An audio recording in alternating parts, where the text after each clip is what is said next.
کو مضبوط کر رہی ہے۔ تم کو کس نے اختیار دیا کہ مجلس کو ووٹ دینا ملک کے مفاد میں نہیں ہے؟ بتاؤ، تمہاری پارٹی میں ایسے ایسے لوگ ہیں، بی جے پی کے لوگوں، جنہوں نے مہاتما گاندھی کو مارنے والوں کو دیش بھکت کہا۔ آج آپ بتائیے کہ بی جے پی کا ایک ذمہ دار شخص یہ کہتا ہے کہ بی جے پی اگر حیدرآباد کا بلدیہ الیکشن جیتے گی تو پرانے شہر میں سرجیکل سٹرائک کرے گی اور پاکستانیوں کو، روہنگیاؤں کو، افغانیوں کو نکالے گی۔ مجھے یہ بتائیے کہ کیا یہ سمویدھان اور آئین میں لکھا ہے کہ الیکشن کو لڑ کر آپ اپنے ہی شہر کے بسنے والوں کو، اس ملک کے باشندوں کو آپ پاکستانی، افغانی اور روہنگیا کہہ کر پکارتے ہیں؟ کتنی تکلیف دہ بات ہے کہ جب کوئی سنتا ہوگا کہ یہ مجھ سے کہا جا رہا ہے کہ میں بھارت کا شہری نہیں ہوں بلکہ مجھے پاکستانی، روہنگیا اور افغانی کہا جا رہا ہے۔ یہ بی جے پی کے ناپاک عزائم ہے۔ بلدیہ کا الیکشن ہے، ڈیولپمنٹ کی بات نہیں کریں گے، ترقی کی بات نہیں کریں گے، لائٹ ڈرینیج موری کی بات نہیں کریں گے، بات کریں گے تو پاکستان کی، روہنگیا کی، افغانی کی، اور کہیں گے کہ اسد الدین اویسی جناح بن گیا۔ آپ بتائیے میرا گناہ کیا ہے؟ میرا گناہ صرف اتنا ہے کہ میں بھارت کے آئین کو مانتا ہوں اور مانتا رہوں گا۔ میں بھارت کے آئین کے چار دیواری میں رہ کر اپنی سیاسی جدوجہد کر رہا ہوں۔ میرا گناہ اتنا ہی ہے کہ میں نے نریندر مودی کے CAA قانون کو بھارت کے آئین اور سمویدھان کے خلاف کہہ کر اس کو پھاڑ دیا۔ میرا گناہ صرف اتنا ہی ہے کہ میں نے ٹرپل طلاق کے اس قانون کو غیر قانونی قرار دیا اور میں نے یہ کہا کہ یہ قانون مسلم مہیلاؤں کے خلاف نہیں بلکہ ان کے خلاف بنایا جا رہا ہے۔ میرا گناہ صرف اتنا ہے کہ مجھے جناح اس لیے کہا جاتا ہے کہ میں نے ایسے قانون کے خلاف پارلیمنٹ میں ووٹ دیا جو حکومت کو اختیار دیتی ہے کہ کسی کو بھی دہشت گرد قرار دے دیا جا سکتا ہے۔ یہ میرا گناہ ہے، اسی لیے ہم کو جناح کے نام سے پکارا جاتا ہے۔ آپ اندازہ لگائیے کہ میرے بزرگوں نے، آپ کے بزرگوں نے پاکستان کے اس فیصلے کو قبول نہیں کیا تھا۔ ملک بن کر 70 سال سے زیادہ عرصہ ہو چکا ہے۔ ایک نہیں، دو نہیں، تین نہیں، چار پیڑھیاں ختم ہو چکی ہیں۔ اس کے باوجود بھی ہم کو جناح کے نام سے پکارا جاتا ہے۔ مجھے کوئی فرق نہیں پڑتا، مگر بی جے پی یہ سمجھ نہیں رہی ہے کہ آپ ان معصوم نوجوانوں کے دلوں پر کیا اثر پڑتا ہے جب وہ دیکھتے ہیں کہ ایک شخص جس کو ہم نے اپنے ووٹوں سے، اپنی دعاؤں سے اس کو کامیاب کر کے بھارت کی پارلیمنٹ میں بھیجایا، اور جس جماعت کے صرف 2 رکن پارلیمنٹ ہیں، ان کو اگر کوئی جناح نظر آتا تو اسد الدین اویسی نظر آتا۔ میرا گناہ یہی ہے کہ میرے والد نے مجھے پڑھایا لکھایا، میرے والد نے مجھے برطانیہ بھیجا کر پڑھایا۔ یہ اللہ کا کرم ہے، اللہ کا فضل ہے، صدقہ نبی کریم صلی اللہ علیہ وسلم کا کہ اللہ نے مجھے تعلیم یافتہ بنایا۔ کیا ایک مسلمان کا تعلیم یافتہ ہو کر، قانون کے دائرے میں رہ کر، کانسٹیٹیوشن کے دائرے میں رہ کر بات کرنا اگر گناہ ہے تو بتاؤ پھر کون سیاست کرے گا؟ کون مظلوموں کے لیے لڑے گا؟ میرے عزیز دوستوں اور بزرگوں، میں آپ کو اس لیے کہہ رہا ہوں کہ آپ کو یہ بات سمجھنا ہے اور آپ کو اس کا مؤثر جواب دینا ہے۔ 1 دسمبر کے دن مجلس پر الزام لگانے والوں، تم یہ بتاؤ کہ تم نے جب حیدرآباد میں 100 سال کے بعد اتنی بری بارش ہوئی، سیلاب کی شکل اختیار کر لی، ہزاروں گھروں میں پانی آ گیا، لاکھوں کروڑوں روپے کا نقصان ہوا، کیا کوئی بی جے پی کا منسٹر دلی سے آ کر کسی گھر میں جا کر دیکھا کہ پانی سے تمہاری کتنی تباہی ہوئی؟ کوئی نہیں آیا۔ مگر بلدیہ کا الیکشن ہے تو روز کوئی نہ کوئی منسٹر آئے گا، اور جب حیدرآباد پہنچتا ہے تو زبان سے پہلا جملہ نکالتا پاکستان روہنگیا اور دوسرا جملہ نکالتا اسد الدین اویسی مجلس اتحاد المسلمین۔ آپ بتائیے آخر اتنی نفرت حیدرآباد سے کیوں ہے؟ مجلس سے اتنی نفرت کیوں ہے؟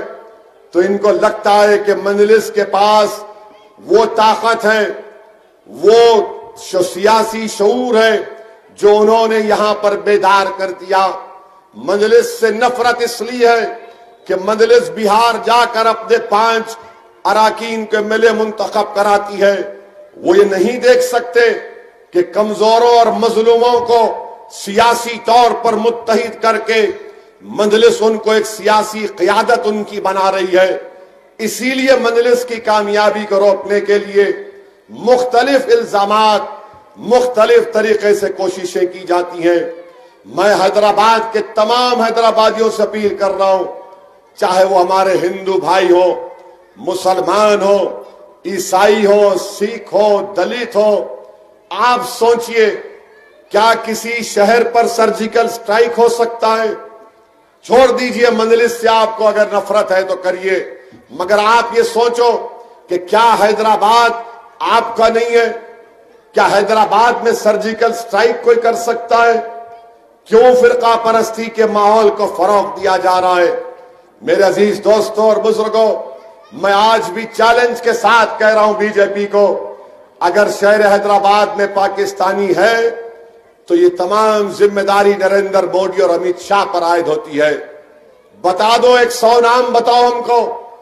ارے ہم کو پاکستان سے کیا لینا دینا، مگر 70 سال کے بعد بھی اگر تم ہماری وفاداری پر شک کرتے ہو تو یہ تمہارے ذہن کی خرابی ہے، ہم کو اس کی کوئی فکر نہیں۔ ارے ہم تو بچپنے سے تمہارے گندگی کے نعرے سنتے آئے اور اللہ نے ہم کو اتنا طاقتور بنا دیا کہ تمہارے الزامات ہمارے حوصلوں کو پست نہیں کر سکتا، تمہارے یہ تمام جھوٹے اور یہ تمام دھمکیاں ہمارے دلوں میں خوف پیدا نہیں کر سکے گی، اس لیے کہ سرزمین حیدرآباد ہے، جس شہر کو نسبت حیدر کرار سے ہے، اس زمین پر بسنے والے لوگ کبھی بھی کسی باطل طاقتوں کے آگے اپنے سر کو نہ جھکایا ہے، نہ کبھی ہم اپنے آپ کو تمہارے سامنے جھکنے دیں گے۔ ہمارا مقصد ایک ہی ہے کہ مل کر کام کرنا چاہتے ہیں، مگر اگر کوئی آ کر کہے گا کہ میں قابض ہو جاؤں گا، میں قبضہ کر لوں گا، تو نہیں میرے بھائی، اللہ نے ہم کو اتنی طاقت دی ہے کہ ہم جمہوری طریقے سے ہم ان تمام طاقتوں کا مقابلہ کریں گے۔ میں آپ سے اپیل کر رہا ہوں کہ 1 نومبر کے دن آپ یہ سوچ کر نکلیے کہ آپ کینڈیڈیٹ ہیں، آپ کا شہر حیدرآباد کا ہے، آپ حیدرآباد کے امن کے لیے، حیدرآباد کی تہذیب کو بچانے کے لیے، حیدرآباد کی ثقافت کو بچانے کے لیے، حیدرآباد کی تاریخ کو بچانے کے لیے اور ہمارے نوجوان بچوں کے روشن مستقبل کے لیے اور ایک طاقتور بھارت کے لیے میں آپ سے اپیل کر رہا ہوں کہ آپ مجلس کے امیدوار کے حق میں ووٹ کا استعمال کریے۔ پتنگ کا نشان جہاں آپ کو بیلٹ پیپر پر نظر آئے گا وہاں پر آپ مہر لگائیے آرام سے، اور اس کو احتیاط کے ساتھ اس بیلٹ پیپر کو فولڈ کر کے آپ اس ڈبے میں جب ڈالیں گے تبھی آپ کا ووٹ کا استعمال ہوگا۔ میں آپ سے پھر سے گزارش کر رہا ہوں، ایک ووٹ کا استعمال ضروری ہے۔ اگر آپ یہ سمجھیں گے کہ میں دوپہر میں جاؤں گا، ذرا چائے پی کے جاؤں گا، ناشتہ کر کے جاؤں گا، دوپہر میں بنڈی سے اڈلی کھا کے جاؤں گا، فلاں ہو جائے گا، نہیں میرے بھائی، صبح صبح اپنے پولنگ بوتھ کو جائیے، پورے اپنے افراد خاندان کو لے کر جائیے اور جا کر بیلٹ پیپر لے کر پورے اطمینان اور اعتماد کے ساتھ پتنگ کے نشان پر مہر لگائیے۔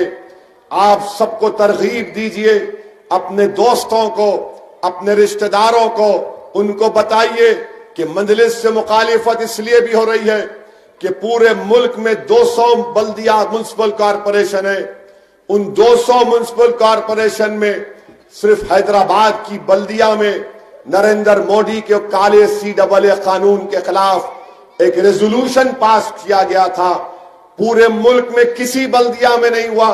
سوائے مجلس اتحاد المسلمین کی نمائندگی پر حیدرآباد کی بلدیہ میں یہ کام ہوا. ہم حیدرآباد کو مضبوط دیکھنا چاہتے ہیں. میں پھر سے آپ سے عرض کر رہا ہوں کہ ہمارے ملک کی جمہوریت کی حقیقت یہ ایک تلخ حقیقت ہے کہ جس کے نمائندے ہوتے ہیں اسی کی آواز سنی جاتی ہے, انہی کے مسائل کو حل کیا جاتا ہے. جس کے نمائندے نہیں ہوتے ان کو کوئی پلٹ کر نہیں پوچھتا. یاد رکھو, اگر آپ تھوڑی سی کوتاہی کریں گے اور بعد میں میرے پاس آ کر آنکھ میں آنسو لا کر کہیں گے ارے صاحب ایسا کرنا تھا, نہیں ہوا, معافی چاہتے, نہیں. آج آپ کے پاس وقت ہے, پہلی تاریخ تک آپ کے پاس وقت ہے. جو کوئی مجلس کا مخالف ہے, اگر تم کو اسد الدین اویسی پسند نہیں ہے تو مت دیکھو میری طرف. میں تم سے کہہ رہا ہوں کہ تم سے اگر میری مخالفت ہے تو مجھ سے مخالفت کسی اور مقام پر کر لو. ایسے نازک وقت میں جب یہ تمام حالات ہر قسم سے ہم کو پکار کر کہہ رہے ہیں کہ متحد ہو جاؤ, اتحاد پیدا کرو, دیکھو تم کو پروردگار نے تم کو سوچنے اور سمجھنے کی صلاحیت دی ہے. اللہ نے تم کو دکھا رہا ہے, قدرت تم کو دکھا رہی ہے کہ جو دشمن مخالف ہے اس کے عزائم کیا ہیں, اس کی سوچ کیا ہے. اگر آج تم متحد نہیں ہوگے تو کب تم متحد ہوگے بتاؤ مجھے. کیا تم زلزلے آنے کے بعد متحد ہوگے؟ کیا تم آسمانوں سے شعلے گرنے کے بعد متحد ہوگے؟ بتاؤ. یہ وقت اتحاد پیدا کرنے کا ہے. اور یاد رکھو تمہاری تاریخ ہے کہ تم خود ایک زلزلہ تھے. یہ باطل طاقتوں کے زلزلے یا آسمان سے گرتے ہوئے بارش پہ اگر گرتا بھی ہے تو اس کی پرواہ مت کرو. پورا توکل کرو اپنے رب پر اور پورے ہمت اور حوصلے کے ساتھ اپنے گھر سے نکل کر اپنی پارٹی کے لیے کام کریے. اور ہم تمام کی کوشش یہ ہونی چاہیے, ہم تمام کی سوچ یہ ہونی چاہیے, ہم تمام کی یہ فکر ہونی چاہیے کہ ہم کو صرف مجلس کو کامیاب کرنا ہے. ہم اسد الدین اویسی کو نہیں دیکھیں گے کیونکہ اسد الدین اویسی ایک دن اس دنیا سے چلا جائے گا. یہ جماعت رہے گی, یہ جماعت تمہاری ہے, یاد رکھو. یہ امانت ہے جو ہمارے بزرگوں نے بڑی محنت کر کے قربانیاں دے کر یہاں تک لایا. نوجوانوں, بزرگوں, اس امانت کو آپ کو بچانا ہے, اس امانت کو آپ اپنے آنے والی نسلوں تک منتقل کرنا ہے. یہ میراث آپ تمام کی ہے, یہ میری نہیں ہے, یہ آپ کی ہے. میرے عزیز دوستوں, میرے بزرگوں, متحد ہو جاؤ, اپنے اپنے ووٹ کا استعمال کرو.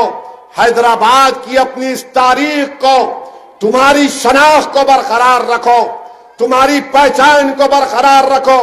جو آج آ کر اس طرح کے واہیات باتیں کرتے ہیں ان کا مقصد ایک ہی ہے کہ ہماری شناخت کو, ہمارے رعب کو, ہمارے دبدبے کو ختم کر کے رکھ دیا جائے.